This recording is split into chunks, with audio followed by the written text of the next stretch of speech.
Bienvenidos a esta primera clase del minicurso de mecánica cuántica. El día de hoy vamos a ver los experimentos de Steingerlach.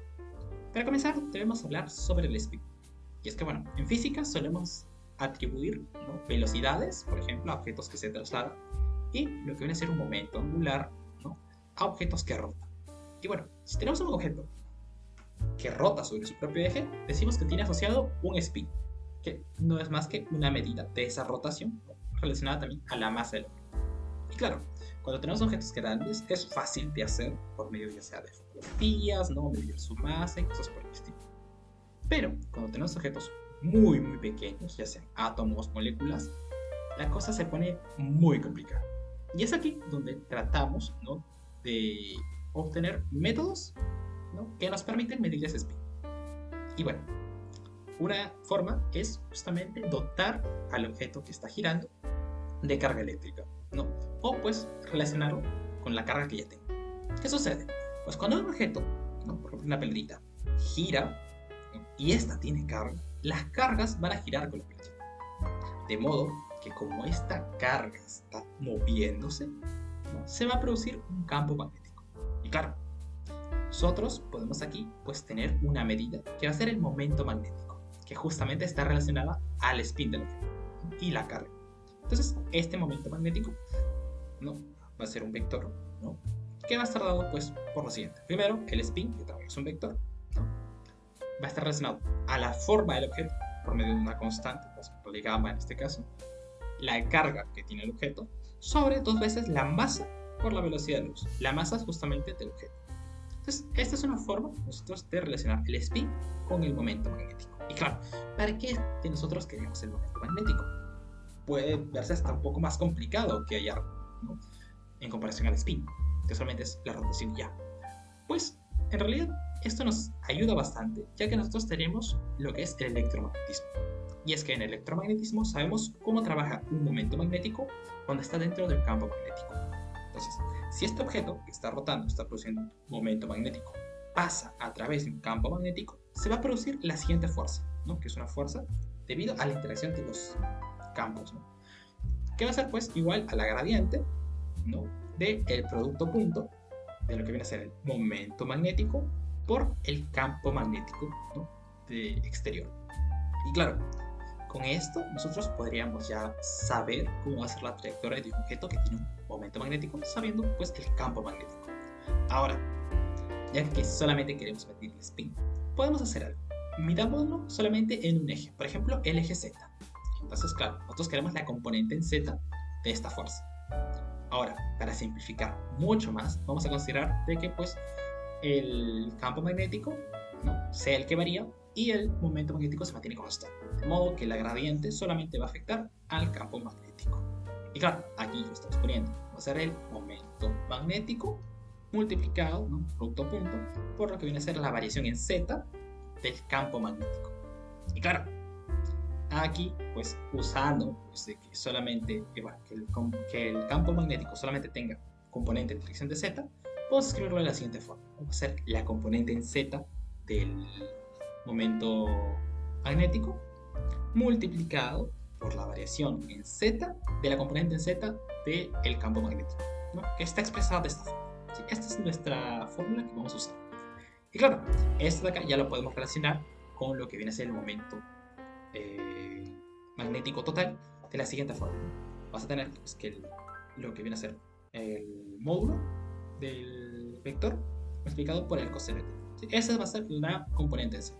Y claro, el coseno de teta, pues considerando de que teta es el ángulo que hace, ¿no?, el momento magnético con lo que viene a ser el eje Z, que es donde vamos a medir. Es aquí donde aparece el experimento de Steingerlach. Y es que, ¿qué sucede? Steingerlach, ¿no?, hicieron un objeto, ¿no?, esto de acá, que es justamente un conjunto de cosas, que nos permitía hallar el momento magnético de átomos, de electrones y de moléculas. ¿Qué es lo que sucede? Pues se dieron cuenta de un pequeño detalle. Si tú trabajas con lo que vienen a ser átomos de plata, iba a darte el mismo resultado que si trabajas con un electrón. ¿Cómo así? Pues sucede que el átomo de plata tiene 47 electrones y 47 protones. Es decir, que no iba a tener pues carga como tal, de modo pues que al atravesar el campo magnético no se iban a generar fuerzas de Lorentz, no iban a haber desviaciones reales, ¿sí? Cosa que sí pasaba con los electrones, es por eso que se trabajó con átomos. ¿Y qué más? Sucede pues este átomo de plata tiene la característica especial de que los momentos orbitales de sus 46 primeros electrones junto a sus espines se eliminaban. Es decir, que si el átomo tenía un spin, era debido al último de los electrones. Y claro, esto cambia bastante la cosa. ¿Por qué? Porque trabajar con átomos de plata iba a ser igual que trabajar con átomos, bueno, mejor dicho, iba a ser igual a trabajar con electrones. Y claro, en este caso, ya que el átomo tiene carga neutra, no iba a haber una fuerza de Lorentz que por lo general pues sí se presenta en los átomos. Entonces, claro, en resumen, trabajar con átomos de plata, con spin, iba a ser como trabajar con electrones. Y claro, ¿cuál es la idea del experimento? Pues sería lanzar, ¿no?, a estos átomos a través de un campo magnético, ¿no?, estos imanes, un poco raros, la verdad, ¿no? Y bueno, ver cómo chocaban con una plaquita. Y por ejemplo, acá tenemos una referencia, ¿no? Si por ejemplo estos átomos no tenían spin, ¿no?, al menos en este caso spin en Z, pues íbamos a tener pues de que se iban a chocar con el centro. Si tenían un spin positivo, iban a irse hacia arriba, y si tenían un spin negativo, hacia abajo, ¿no? Pero claro, ¿qué sucede? Respecto a lo clásico, lo que uno espera es lo siguiente, ¿no? Que iba a ser algo dispersado. Bueno, la línea central como que iba a ser una parte donde se iban a agrupar bastantes, y según nos alejáramos íbamos a ver cómo se iban a dispersar los valores, ¿no? Entonces, esto es lo que uno espera, ¿no? Que hayan algunos que tengan más, otros que tengan menos, ¿no? Un poquito más, un poquito menos. Esa es la idea. Pero claro, eso no fue lo que pasó. Lo que en realidad se obtuvo fue lo siguiente. Fue este patrón, que como vemos son una especie de lagos, se podría decir, ¿no? Y claro, esto al final serían pues los átomos de plata chocando pues con esta plaquita. ¿Qué sucede? Pues que esto de acá nos indicaba una cosa, de que solamente habían dos posibilidades para el spin. Es decir, que el spin valiera h barra medios o menos h barra medios. Que sí, esto es un valor numérico, ¿no?, que se iba a obtener. Y lo más interesante es de que había el 50% de probabilidad de que tu átomo se fuera hacia arriba como que se fuera hacia abajo. Es decir, que la cantidad de los que tenían h barra medios con los que tenían menos h barra medios era muy muy parecida. Claro, esto es muy raro, porque como os digo, uno esperaría esto de acá arriba. Pero tuvimos solamente dos valores. Esto es a lo que nosotros llamamos cuantización. Es decir, no vamos a tener valores continuos, como en lo clásico, sino que vamos a tener valores discretos. Solamente uno que otro valor va a ser, como se dice, permitido. Claro, esto ya rompía con todo lo que conocíamos en la mecánica clásica. Y bueno, este experimento no se queda aquí, sino que hay muchos más experimentos de Stenger-Lab o relacionados a estos de acá, que vamos a llamar dispensadores de Stenger-Lab, ¿sí? Entonces, vamos a ir con el primero de ellos. Y es que, bueno, se dieron cuenta de un pequeño detalle.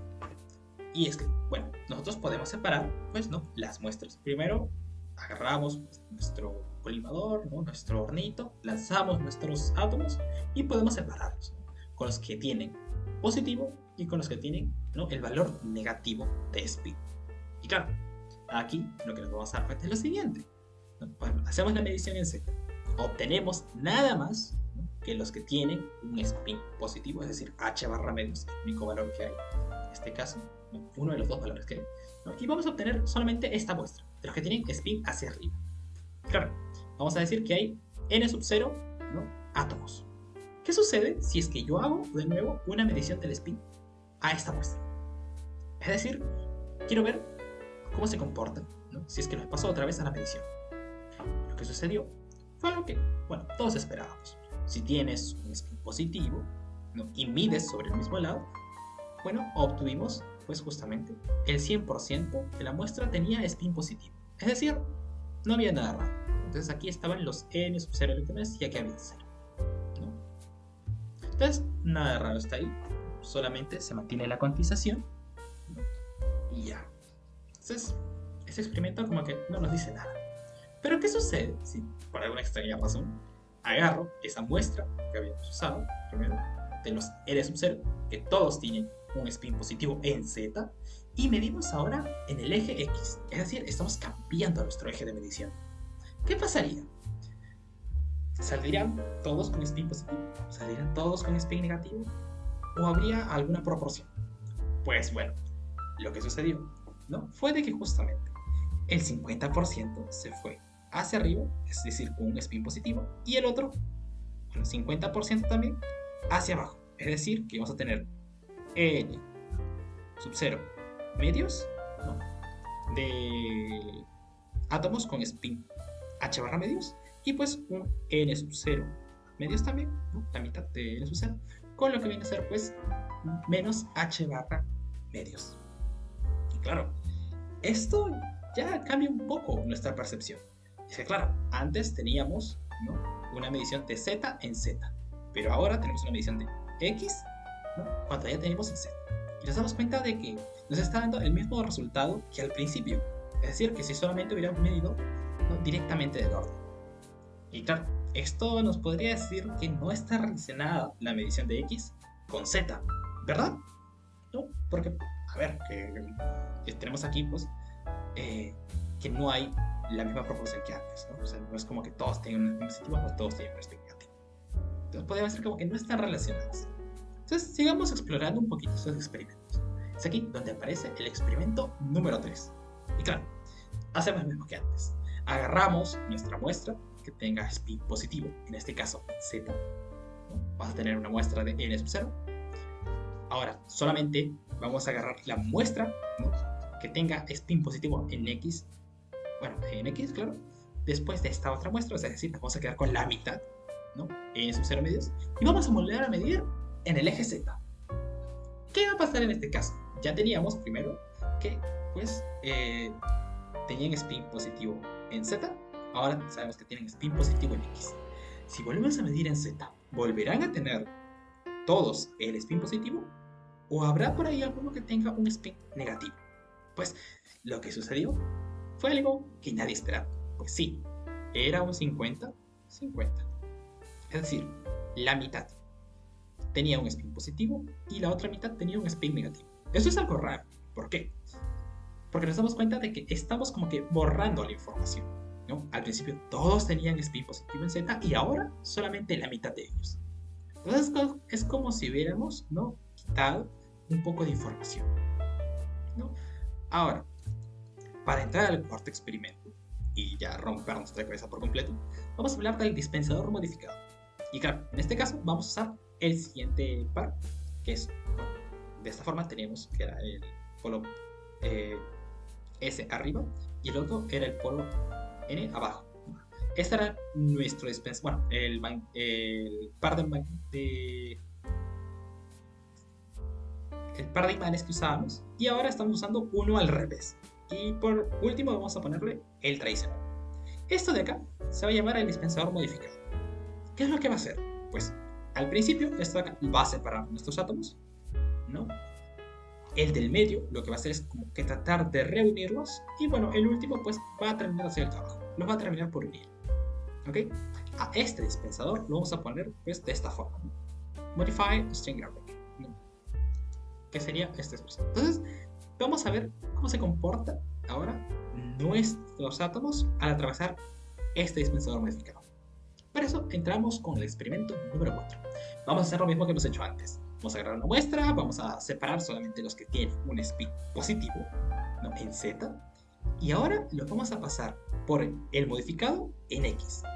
Sabemos de que el modificado, ¿no?, el dispensador modificado, lo que hace es separar, ¿no?, en dos partes nuestra muestra y volver a juntarlas, ¿no? Entonces una parte va a tener spin positivo, ¿no?, y la vamos a juntar con la parte que tiene spin negativo, ¿sí? Entonces, ¿qué pasaría si yo ahora mando estas dos muestras juntas, ¿no?, a medirlas en el eje Z de nuevo? Claro, lo que uno espera es de que acá pues sea 50 y el otro también sea 50. ¿Por qué? Porque sabemos de que el spin positivo en X nos tiene que dar, pues al medir en Z, pues la mitad con positivo y la otra mitad con negativo. De la misma forma sería si es que nosotros medimos en el eje X, o sea, el negativo, ¿no?, nos tendría que dar 50-50. Pero, ¿qué es lo que sucede? Al hacer la medición, ¿sí? En el eje Z otra vez, ¿no? Después de haber separado, ¿no? En el eje X, nos vamos a dar con la grata sorpresa, o bueno, no tan grata tal vez, de que todos van a tener spin positivo. Es decir, un 0% con spin negativo. Toda la muestra va a tener spin positivo. Y esto es lo que cambia el juego. ¿Por qué? Porque habíamos dicho antes, en el experimento 3, que pues como que no había relación. O sea, como que se perdía información. Pero por extraño que parezca, ahora no se está perdiendo la información de que antes nuestra muestra toda tenía spin positivo. ¿Cómo es que ahora entonces sí se ha guardado la información? Porque hemos hecho esa medición, entre comillas, ¿no? Aquí hemos separado solamente el spin positivo, tenemos 50-50, si separamos el spin negativo iba a ser 50-50. De modo que al mezclar, acá también tiene que ser 50-50. Pero no tenemos eso. Es aquí donde tenemos que entrar al tema del vector de estado, para poder entenderlo de una mejor forma. Y bueno, ¿qué sería el vector de estado? Pues, bueno, vamos a usar simplemente a un vector, y eso lo vamos a llamar el vector de estado. Ok. Dando un poco más de detalle, este vector es el que nos va a dar la información, en parte acerca de las probabilidades y de alguna que otra medida que hagamos, ¿sí? Y lo vamos a presentar de la siguiente forma, ¿sí? Y claro, esto en realidad es la notación de graph, la notación bracket, ¿sí? Que viene a ser la siguiente, ¿no? El ket, que va a ser de esta forma, que es el vector que ya presentamos, y su vector dual, que va a ser justamente el bra. Al juntarlos van a ser el bracket, por eso el nombre. Entonces, ¿qué sucede? Pues vamos a tener que estos vectores, los que los podemos trabajar como si fueran combinaciones lineales. Es decir, por ejemplo, si yo tengo un vector de estado psi, yo lo puedo representar como, ¿no?, dos posibilidades, ¿no?, que tenga pues un estado en z y un estado en menos z. Y claro, para expresarlo bien, puede necesitar de unas constantes. Entonces, esto lo que nos está diciendo es que al momento de yo meterlo en nuestra medición, en este caso en el dispensador de Stein-Gerlach, me va a dar pues con una cierta probabilidad el más z y con una cierta probabilidad el menos z. Pero claro, aquí un pequeño detalle, estos números no pueden ser la probabilidad. Sí, más adelante vamos a ver qué son en probabilidad, ¿no? Y bueno, ¿por qué no pueden ser la probabilidad? Entonces, vayamos trabajando. ¿Qué sucede? Cuando nosotros tenemos vectores, ¿sí?, puede parecer de que aparezcan números complejos. Entonces es ahí donde tenemos que tener cuidado un poco con los duales. ¿Por qué? Por ejemplo, un poquito yendo a lo que es el álgebra lineal, sabemos de que si nosotros tenemos un omega, que es el vector dual de un v, se tiene que cumplir que al hacer una multiplicación, un producto punto con ellos, nos va a tener que dar un 1. Entonces, vamos a hacer lo mismo. Solo que como en este caso el vector dual ya dijimos que es el bra y el ket es el vector original, vamos a tener que el bracket, ¿no?, o sea, la multiplicación de ambos va a ser igual a 1, ¿no? Asimismo, vamos a tener que el bra se tiene que expresar de la siguiente forma, que va a ser pues justamente una suma, una combinación lineal, ¿no?, de lo que viene a ser el bra del z positivo y el menos z, ¿no? Es decir, que en este caso también estamos viendo que nuestro bra va a ser como una combinación de lo que vienen a ser los estados con spin positivo y el spin negativo, ¿no? Y eso, bueno, con su respectiva, ¿no?, sus respectivos coeficientes, que en este caso pues van a ser los conjugados de los spin, bueno, de los anteriores, ¿no?, que serían estos de acá. Por eso es que le ponemos que está asterisco. Y claro, aquí ya se puede dar a entender algo, y es que podemos ver a un estado, el estado de un objeto cuántico, como la combinación de estados, la superposición de estados. Sí, es aquí donde ya podemos hablar de la superposición. Pero claro, para entrar más en detalle, veamos algunas otras cosas. ¿Qué sucede? Vamos a hablar de la ortogonalidad. Y es que claro, nosotros por lo general, lo que es clásico en la matemática tradicional, pues tenemos por ejemplo que si nosotros hacemos una multiplicación, ¿no?, producto punto, por ejemplo, del vector base de z por el vector base en x, esto nos tiene que dar igual a 0. ¿Sí? Porque son ortogonales, porque hacen 90 grados, es lo que decimos. Pero claro, ahora con estos vectores nos damos cuenta de un pequeño detalle, y es que el z, ¿no?, el estado en z puede verse como una combinación de estados de más x con el menos x, es decir, con los que tienen spin positivo en x y los que tienen spin negativo en x. Que claro, es lo que habíamos visto en el experimento 3 y en el experimento 4. Y claro, aquí entonces ya no podríamos decir de que, por ejemplo, el bra, ¿no? Bueno, el vector en x con el vector en z van a dar 0. Es decir, tiene que ser diferente de 0. Pero ¿qué sí podemos decir que da 0? Pues teníamos en el primer experimento que si nosotros teníamos un conjunto de átomos con spin positivo, todos tenían que darme spin positivo. Es decir, que si yo multiplico el estado de menos z con el más z, me tiene que dar 0. De la misma forma, al revés, ¿no? Si yo tengo que tienen spin negativo, no puedo obtener un spin positivo. Entonces aquí vamos a tener 0 también. Esto es lo que nos va a permitir hablar de la ortogonalidad, porque ya teníamos de que el bra con el que tienen que darnos 1. Entonces, vamos viendo algunos otros detalles, ¿no? ¿Qué sucede? A estos coeficientes que teníamos los vamos a llamar amplitudes de probabilidad, ¿sí? No son la probabilidad. ¿Por qué? Bueno, vamos viendo. Tenemos, por ejemplo, este primer término. Vamos a ver cómo trabaja el psi al momento de multiplicarlo por el bra de un más z. Pues vamos a tener nosotros el más z, el estado más z. Esto lo vamos a multiplicar, pues, por esto, que sería, primero, el c positivo, ¿no? El ket más z, ¿no? Más el c negativo con el menos z, ¿no? Su coeficiente correspondiente. Entonces, claro, por la ortogonalidad que habíamos visto, ¿no? Y por lo mismo de los duales, pues al multiplicar este más z con este más z va a darme 1, y si yo multiplico este más z con este menos z me tiene que dar 0. Es decir, que al final lo único que me va a quedar es el c más. Es decir, que yo al multiplicar lo que estoy haciendo es hallar una amplitud de probabilidad. De forma parecida, si trabajamos aquí con el menos z, vamos a tener esto, ¿no? Va a ser menos z, y esto vamos a multiplicar por el c más, ¿no? El estado más z, su correspondiente, más pues el coeficiente, ¿no? Del estado negativo. Bueno, multiplicado justamente por ese estado, el vector estado. Entonces, claro, al igual que arriba, aplicamos nuestras condiciones que teníamos, y esto nos va a dar pues que esto es el c menos. Entonces, claro, ya podemos nosotros expresar estos valores por medio, ¿no? De los brackets. ¿Okay? Ahora, ¿qué sucede?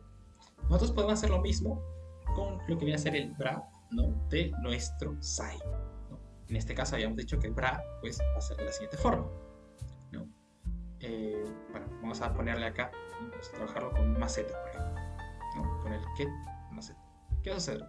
Pues el bra lo podemos expresar como el c, ¿no? Más, pero el conjugado, ¿no? Y este pues va a estar acompañado por el bra de más z, ¿no? A esto le sumamos, ¿no? Lo que viene a ser el c menos conjugado con el menos z, ¿sí? Entonces esto de acá lo vamos a multiplicar por el ket más z. Entonces claro, otra vez por la ortogonalidad nos va a dar pues que esto va a ser igual a el c, ¿no? Más, en este caso el conjugado, porque sabemos dónde este es 1 y el otro, bueno, estos dos de acá dan 1 y estos dos de acá dan 0. Entonces nos quedaría de la siguiente forma. Y claro, esto al final es igual, ¿no? A lo que viene a ser esto. Más z. De la misma forma, podemos entonces, ¿no? Poner acá que el conjugado, ¿no? Del c menos, menos, va a ser igual pues al bracket psi más z. Menos z. Psi menos z. Entonces ya tenemos una forma de hallar, ¿no? nuestras amplitudes de probabilidad. Y bueno, ¿qué sucede? Con esto nosotros podemos ya hacer lo siguiente. Sabemos que, primero, más z, ¿no? El estado más z multiplicado por el psi, ¿no? El estado psi, nos va a dar pues el c más. Ahora, si yo conjugo esto, me da esto, ¿no? El conjugado de este bracket, ¿no? Tiene que ser igual al c más conjugado, ¿no? Va a ser así. Y claro, esto al final es esto. Entonces ya tenemos una manera de cómo, ¿no? Conjugar, ¿no? estos brackets y dar pues otro bracket diferente, que va a ser justamente el que está al revés. ¿no? Nos damos cuenta de esa pequeña propiedad, ¿no? El conjugado de este es simplemente ponerlo al revés. Ahora, de la misma forma, también podemos decir, ¿no?, que el menos z con el sin, ¿no?, al conjugarlo, nos tiene que dar, ¿no?, el c menos conjugado, que viene a ser pues justamente al revés. El sin con el menos z. ¿Sí? ¿Y esto de qué nos sirve? Pues veamos qué pasa cuando tenemos el sin, ¿no?, el bracket del sin, ¿no? Esto lo podemos escribir así, ¿no? Este es pues el conjugado de más z, este es más z, más el conjugado del menos, ¿no?, o sea, con el estado menos z, y esto va a estar multiplicado por lo que viene a ser el c más, ¿no?, en este caso sin conjugar, ¿no?, el ket más z más c menos y el ket menos z. Sí, solamente estamos pensando en lo que viene a ser la base, ¿no?, de nuestro eje z. Va a ser de esta forma. Ahora, nosotros multiplicamos, aplicamos la ortogonalidad y nos vamos a dar cuenta de un pequeño detalle. El más z con el más z se van a quedar, ¿no?, se van a juntar, se van a multiplicar. El menos z con el menos z se van a multiplicar, van a dar 1, al igual que el más z. Pero si nosotros conjugamos, por ejemplo, el menos z con el más z, va a dar 0, de modo que esa conjugación no se va a dar. De la misma forma, el menos z de acá con este más z no se van a conjugar. De modo que al final lo único que nos va a quedar es esto: el conjugado, ¿no?, de c más multiplicado por el c más.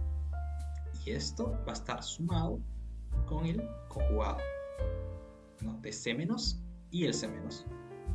¿No? Esto es lo que vamos a obtener. Y claro, aquí viene lo interesante. Esto lo podemos expresar como el módulo, ¿no?, complejo del c más al cuadrado más el módulo del c menos al cuadrado. Claro, estos de acá ya son valores reales y sabemos de que esto nos tiene que dar igual a 1. Entonces esto ya nos dice pues de que obviamente, ¿no?, las amplitudes de probabilidad pues son valores complejos y que al estar al cuadrado recién nos van a dar la probabilidad, porque esto tiene que ser 1, de modo que esto tiene que ser real y estos dos son reales. Es ahí, ¿no?, donde decimos que tienen que ser sí o sí complejos de cualquier tipo, ¿no?, y sus cuadrados vienen a ser las probabilidades. Y vamos a ver, vamos a comparar qué pasaría si es que en realidad fueran probabilidades. Pues no se cumpliría. Por ejemplo, si el c más fuera una probabilidad, podría ser, por ejemplo, un medio.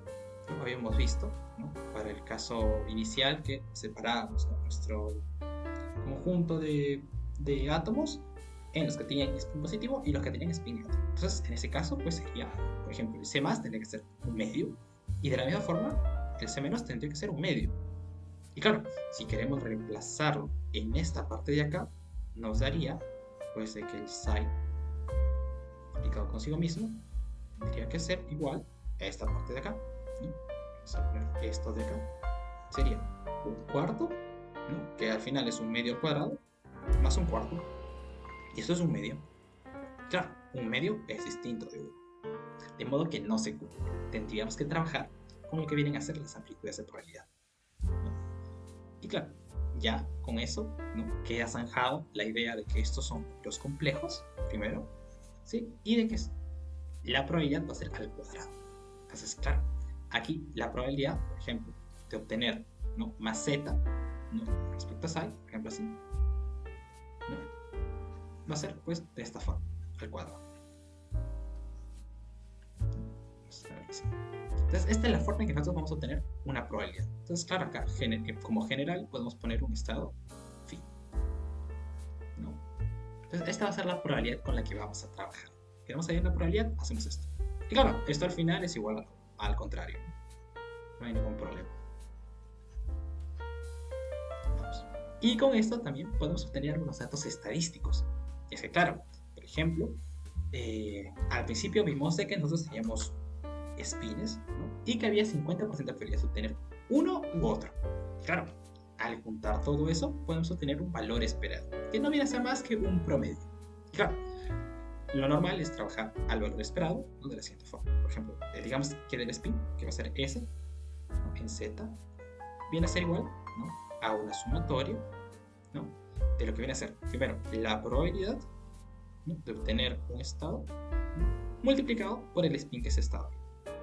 Claro, en este caso ya podemos trabajar, ¿no?, de la siguiente forma: hacer una sumatoria del spin que tenga esto, ¿no?, este átomo, digamos, ¿no?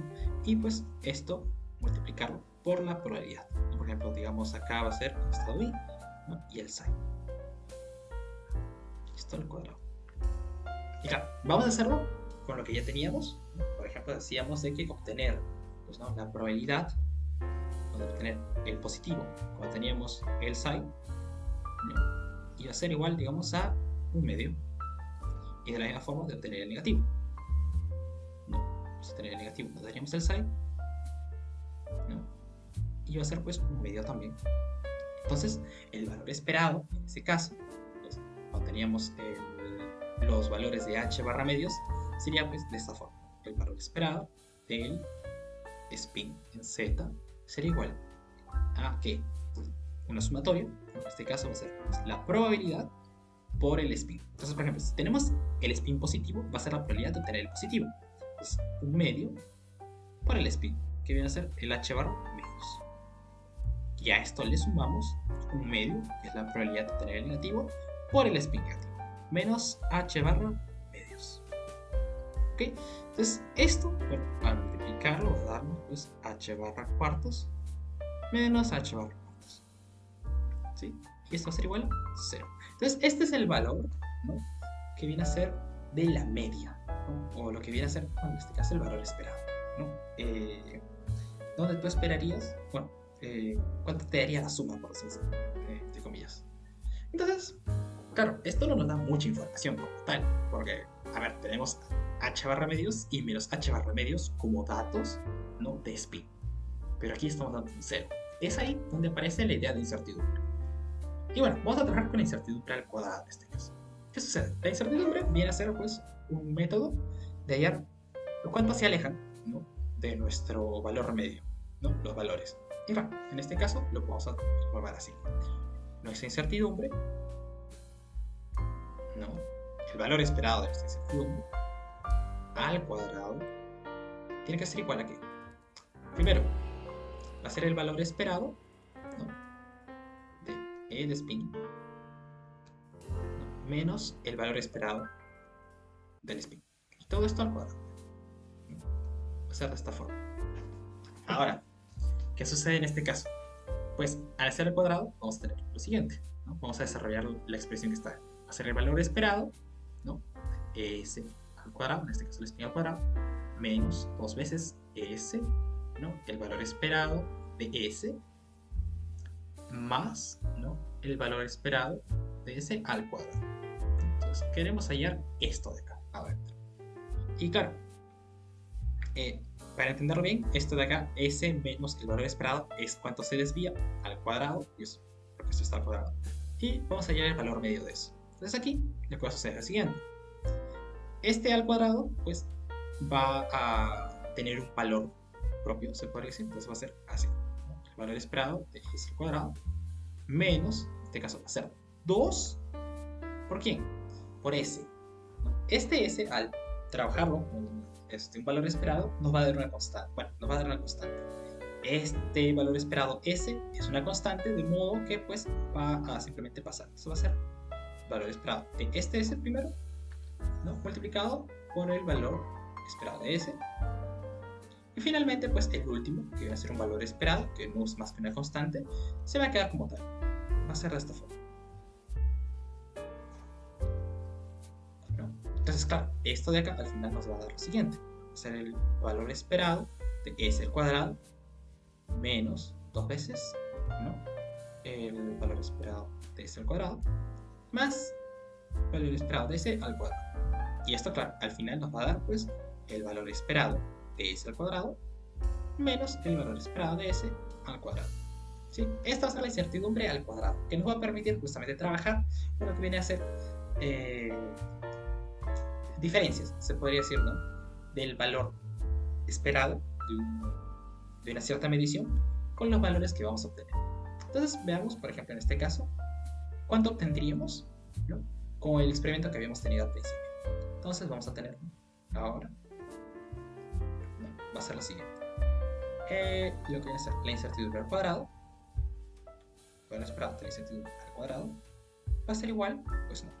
En este caso vamos a tener el valor esperado de S al cuadrado. Es decir, que antes teníamos nuestra probabilidad, vamos a ver acá, nuestra probabilidad por la medida que queríamos. En este caso teníamos el spin, porque eso es lo que estamos trabajando, por su probabilidad. En este caso, como es spin al cuadrado, va a ser, pues, por ejemplo, h barra medios al cuadrado, ¿no? Y esto multiplicado por su probabilidad, que es un medio. Ahora, a esto le vamos a sumar el s cuadrado, pero del caso negativo. Es decir, va a ser menos h barra medios al cuadrado. H barra medios y todo esto al cuadrado. H barra medios al cuadrado.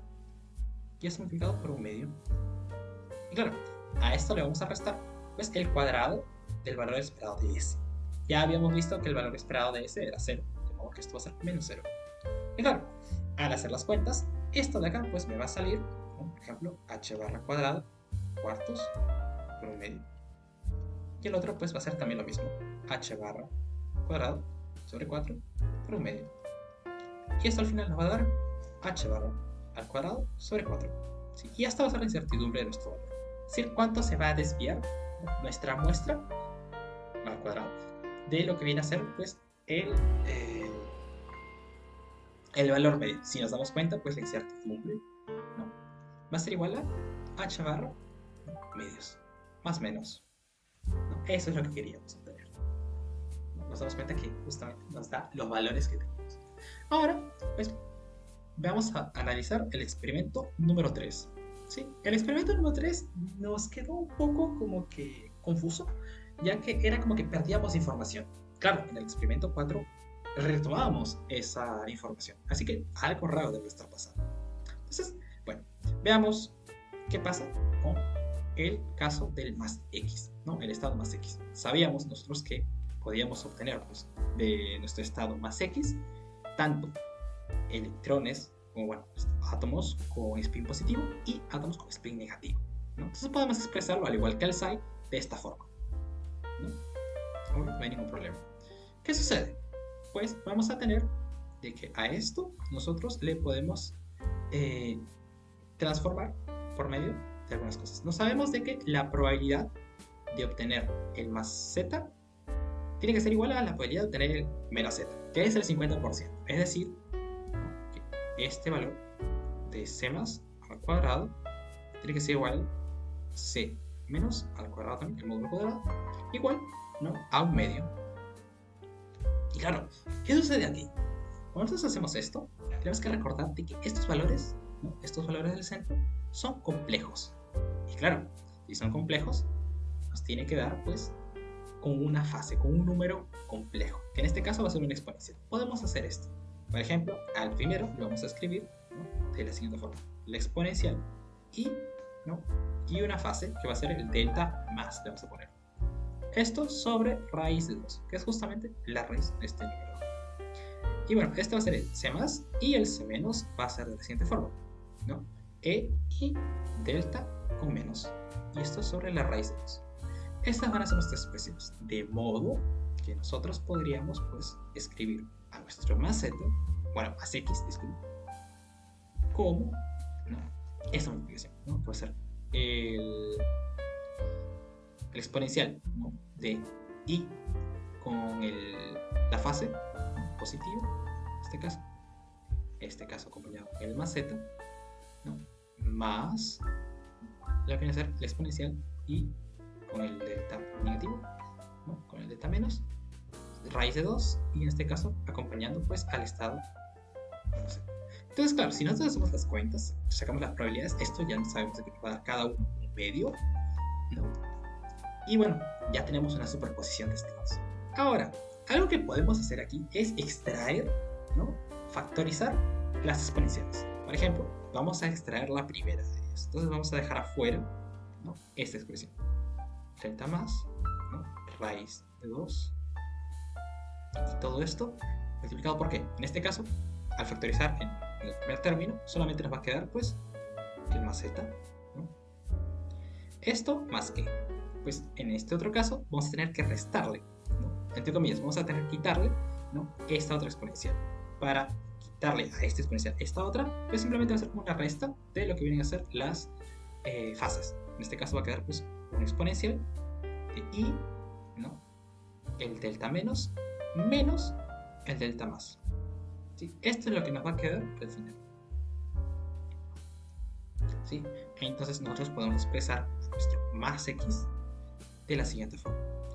Ahora, ¿por qué lo hemos expresado de esta forma? ¿No? Es un poquito engorrosa, ¿no?, y media complicada. Lo que sucede es que aquí nos damos cuenta de algo, de un pequeño detalle. Podemos nosotros, si elegimos bien, deshacernos del que está afuera y quedarnos simplemente con lo que está dentro. Entonces podríamos nosotros expresar, por ejemplo, esto como si fuera 1, ¿no?, 1 sobre raíz de 2, y esto pues simplemente es lo que nos va a quedar afuera.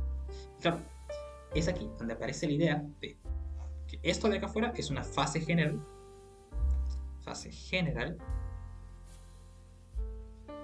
y adentro está la fase relativa. Por lo general, la fase general pues no va a interferir en los cálculos de probabilidades, pero sí lo va a hacer la fase relativa. Por eso es que la separamos, ¿sí? Y esta fase relativa, ¿sí?, nos va a permitir hallar otras cositas más un poquito más adelante, ¿no? Y pues la podemos expresar pues en este caso como un e y simplemente el delta. Ya está. Así lo vamos a dejar, ¿sí? Entonces esta es la forma que nosotros vamos a estar expresando ahora nuestros estados, porque vemos que es como si hubiera pues un pequeño desfase entre nuestros estados posibles, nuestros estados base, que es el más z y el menos z, ¿no? Ahora entonces vamos a tener que nuestro más x lo podemos expresar, ¿no?, como que esto va a ser igual a 1 raíz de 2 del más z, y para simplificar pues con esta fase de aquí le vamos a poner que es 0, de modo que va a ser pues 1 sobre raíz de 2 menos z, ¿sí? Así es como vamos a escribir a nuestro más x, ¿sí?, simplemente para simplificar. En ciertas ocasiones tal vez lo vamos a usar con la fase general y todo eso para darle un poco más de detalle, pero por el momento dejémoslo así, ¿sí? Ahora vamos a ver el experimento 5, el último de los experimentos de Stinkerlack. Pues, ¿qué va a suceder? Cuando nosotros teníamos nuestra muestra, ¿no?, con spin positivo, la hicimos pasar, en este caso, spin positivo en z, la hicimos pasar por la medición en x. Ahora vamos a hacer lo mismo, pero en el eje y. Pues aquí lo que va a suceder es lo siguiente, que va a darse también un 50-50, al igual que antes, ¿sí? Nada raro. Ahora, ¿qué pasa si yo hago pues la medición del eje z después de obtener una muestra en el eje y, con spin positivo? Pues lo mismo, 50-50. Qué chévere. Entonces, este 50-50 se va a mantener, no importa qué ejes yo agarro, ¿no? Si es que, bueno, digamos, este es positivo, estos otros van a darme pues un 50-50, por ejemplo. Entonces, si yo tengo, por ejemplo, el eje x, ¿no?, o hago una muestra con spin positivo y lo paso por el eje y, ¿no?, me va a dar también un 50-50. No hay ningún problema. Claro, esto es lo que nos complica un poco. ¿Por qué?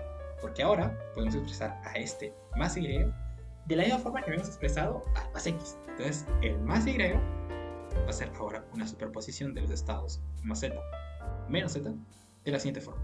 Vamos a tener uno afuera, ¿sí?, vamos a poner i, y acá le vamos a poner un gamma, digamos positivo, sobre raíz de 2, ¿no?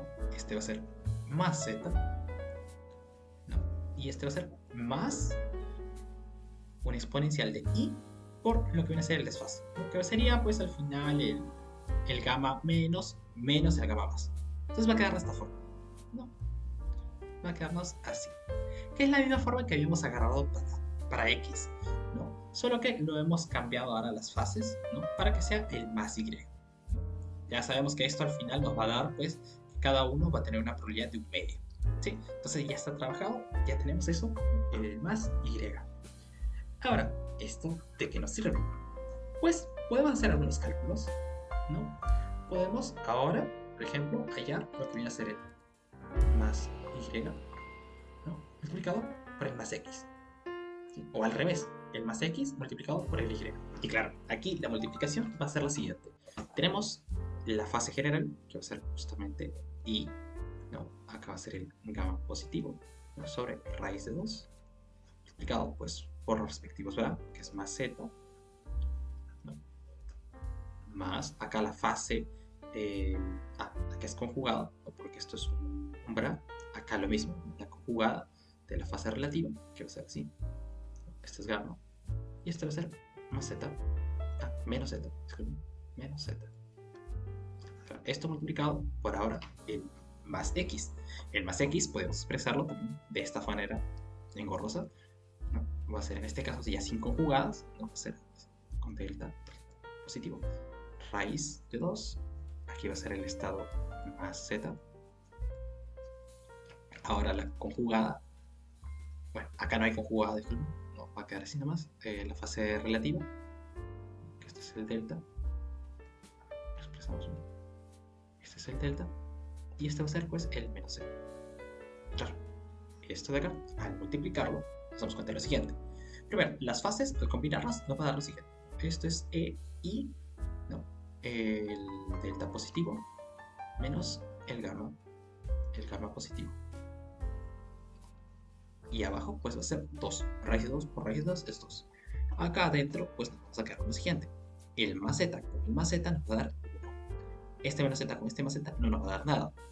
El menos z con este menos z sí nos va a dar algo, que es justamente la multiplicación de las exponenciales, que va a ser i, en este caso el delta, menos el gamma, te va a quedar de esta forma. Ahora, esto pues se cierra ahí. ¿Por qué? Porque este más z no va a dar nada con este menos z, ni este menos z con este más z. Entonces, esto es, ¿no? Nuestra amplitud de probabilidad en medio de lo que viene a ser el más y con el más x.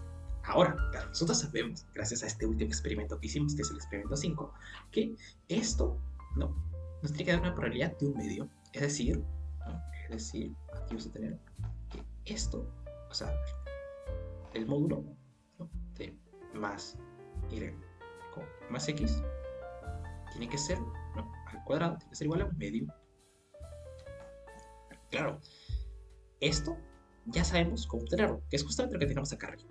Entonces simplemente lo multiplicamos por su conjugado. Entonces esto es igual a esto de acá arriba, el conjugado, que sería menos esto de acá arriba, no la exponencial, que es positivo, ¿no? Abajo el medio, ¿no? Se queda ahí, el conjugado de acá adentro, que sería de esta forma,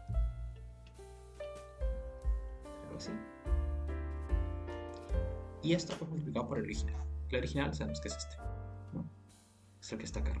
Este es el delta positivo menos el gamma positivo, ¿no? Sobre 2 multiplicado por 1 más exponencial, es i, el delta menos el gamma. Entonces, claro, al multiplicar esto nos damos cuenta de lo siguiente. Primero, se nos va las exponenciales, entonces va a quedar un cuarto, ¿no? Multiplicar un medio por un medio, nos queda un cuarto. Esto se multiplica con ¿qué? Pues vamos a tener que 1, ¿no? Con 1 va a dar 1, obviamente. Las exponenciales, al multiplicarlas también nos va a dar 1, porque son las conjugadas. Entonces va a ser 1 más ¿qué? La exponencial esta de acá se va a multiplicar por el 1, entonces nos va a dar esa exponencial, menos i, ¿no? De esta forma. ¿Ok? Por el otro lado, ¿no? Vamos a tener que esta otra exponencial, ¿no? La última, se va a multiplicar con este 1. De modo pues que vamos a tener ahora más esta exponencial, ¿no? Entonces vamos a tener así. Entonces, esta va a ser la probabilidad. Y claro, esto lo podemos expresar de otra forma. Porque esto al final, ¿no? Esto de acá pues da 2, ¿no? El 1 más 1 va a 2. Y esto de acá es 2 veces el coseno de la fase. Es decir, esto nos va a dar igual a un medio, ¿no? Un cuarto, disculpe. No, pues este, un medio de lo que viene a ser pues 1 más, ¿no? El coseno de quién. ¿El coseno de quién tiene que ser? Pues de el delta menos el gamma. Entonces, esta es la forma en que nosotros hallaríamos la probabilidad. Ahora sabemos de que esto, entonces, nos tiene que dar 1. A ver, esto de acá nos tiene que dar 1. Ya, para eso, entonces, el coseno, ¿no? De esto de acá tiene que ser igual a 0.